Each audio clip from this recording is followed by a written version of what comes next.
చంద్రశేఖరరావు అదేవిధంగా కేశవరావు గారని నేను ఈరోజు ఆరోపణ చేయదలుచుకున్నా. రాజ్యసభలో కేశవరావు గారు ఉన్నారు, లోక్సభ పక్ష నాయకుడిగా చంద్రశేఖరరావు ఉన్నాడు. అంటే టీఆర్ఎస్ పార్టీ ఆమోదం మేరకే ఈ చట్టాలను ఆమోదం చెందింది. ఈ చట్టం ఇట్లా రావడానికి కారణం చంద్రశేఖరరావు గారని మా ప్రభుత్వం మొట్టమొదటి ఆరోపణ చేస్తుంది. అదేవిధంగా గోదావరి నది, కృష్ణా నది మీద నికర జలాలు బచావత్ ట్రిబ్యునల్ ఆనాటి ఉమ్మడి రాష్ట్రానికి కేటాయించింది 811 టీఎంసీలు.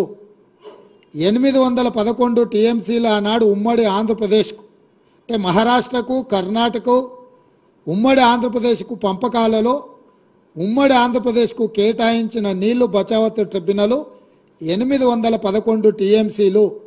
ఈ 811 టీఎంసీలు 2014 జూన్ 2 నాడు ఆంధ్రప్రదేశ్ తెలంగాణ రాష్ట్రం రెండు రాష్ట్రాలుగా, రెండు ప్రభుత్వాలుగా ఏర్పడ్డ తర్వాత ఈ 811 టీఎంసీల నీళ్లను ఇరు రాష్ట్రాలు ఏ విధంగా వినియోగించుకోవాలి, పంపకాలు ఏ విధంగా జరగాలి అని చెప్పి ఆనాటి కేంద్ర ప్రభుత్వము ఇరు రాష్ట్రాల ముఖ్యమంత్రులను సంప్రదించి అధికారుల సమావేశాన్ని ఏర్పాటు చేసి June 18, 19, 2015 Krishna river management board సమావేశాన్ని నిర్వహించింది.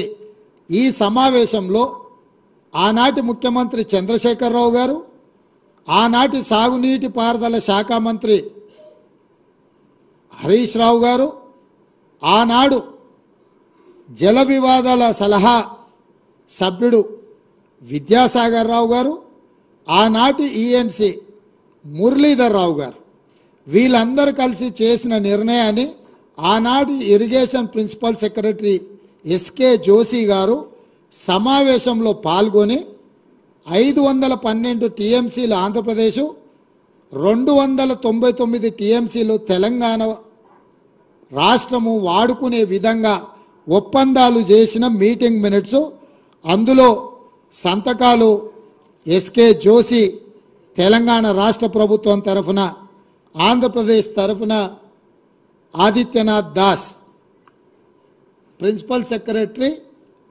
ఇరిగేషన్, అదేవిధంగా ఎస్కే జోషి ప్రిన్సిపల్ సెక్రటరీ ఐ&క్యాట్ తెలంగాణ, వీళ్ళిద్దరు కలిసి చంద్రశేఖరరావు ముఖ్యమంత్రి, హరీష్ రావు సాగునీటి పారుదల శాఖ మంత్రి, మురళీధర్ రావు ఈఎన్సి ఇరిగేషన్గా జూన్ 18, 19, 2015 నాడు కేంద్ర ప్రభుత్వ పరిధిలో సమావేశాన్ని నిర్వహిస్తే ఈ సమావేశంలో మా తెలంగాణకు 299 టీఎంసీ నీళ్లు చాలు, 512 టీఎంసీ ఆంధ్రప్రదేశ్ తీసుకెళ్ళండి అని సంతకాలు పెట్టిన మీటింగ్ మినిట్స్ ఇవి.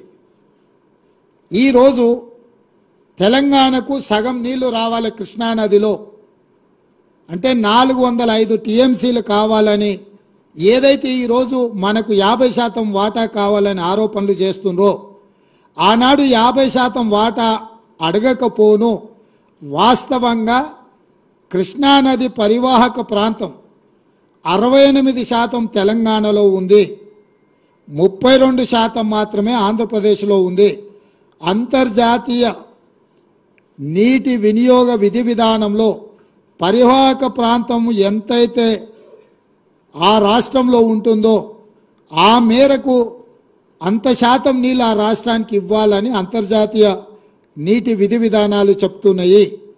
అంటే 811 టీఎంసీలో 68% తెలంగాణకు తీసుకుంటే 500 పైచిలకు టీఎంసీలు తెలంగాణకు రావాలి, 200 పైచిలకు టీఎంసీలు మాత్రమే ఆంధ్రప్రదేశ్కు పోవాలి.